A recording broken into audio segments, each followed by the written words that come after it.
Today we have a 4-exercise circuit focusing on single leg stability through improving hip stability and core control.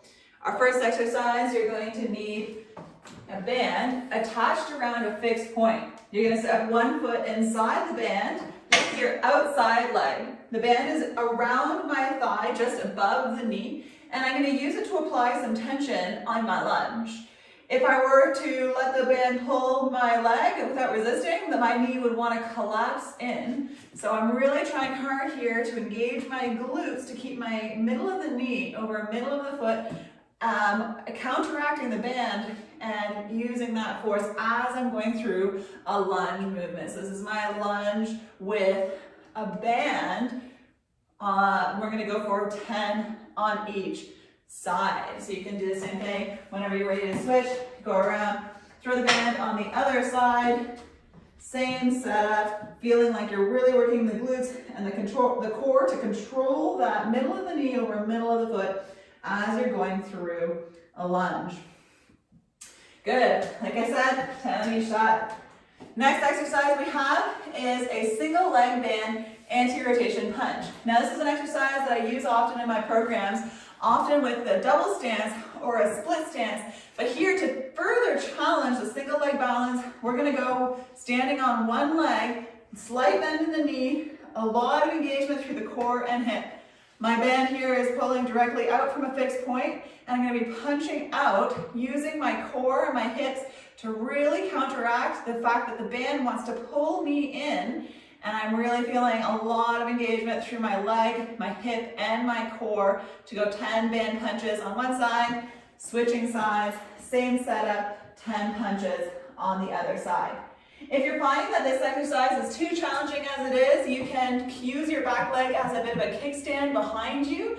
And then when you start to feel more confident and strong, you can lift that back foot right up off of the ground.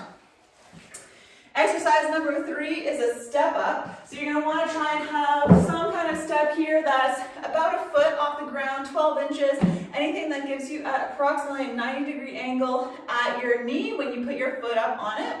You can go hands on the hips or in front of you, whatever you need for stability here.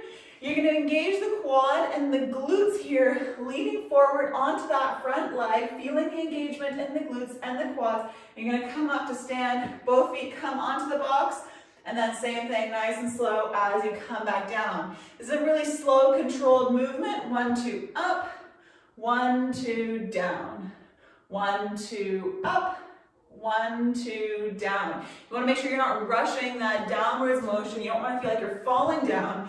And again, we want to really make sure we're seeing the middle of the knee go over the middle of the toe. We're making that happen through control at the hip. We're going to go 10 of those on each side.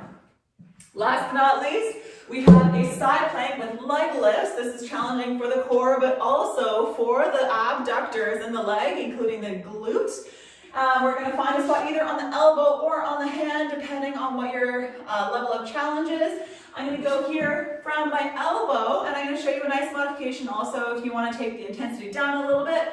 You can either keep your 2 feet on the ground, or you can drop your bottom knee down to the ground as an option for decreasing the level of difficulty. So in your side plank position, feeling the core engaged, lifting through the hips, and then taking your top leg, keeping the knee straight. If you had a wall right behind you, your heel would be traveling along that wall and not coming up and away. So you want to make sure it's traveling nice and straight up and down. That's your 4-exercise circuit for single leg balance and hip stability.